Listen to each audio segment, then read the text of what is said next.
মা বগলামুখী সেৱা কল্যাণ সমিতিৰ আজি মা বগলা মন্দিৰত এবাৰ পূজা অৰ্চনা কৰাইছে।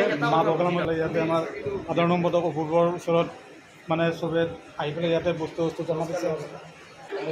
বগলা ভক্তমান ৰাইজক আমাৰ মা বগলামুখী সেৱা কল্যাণ সমিতিৰ পৰা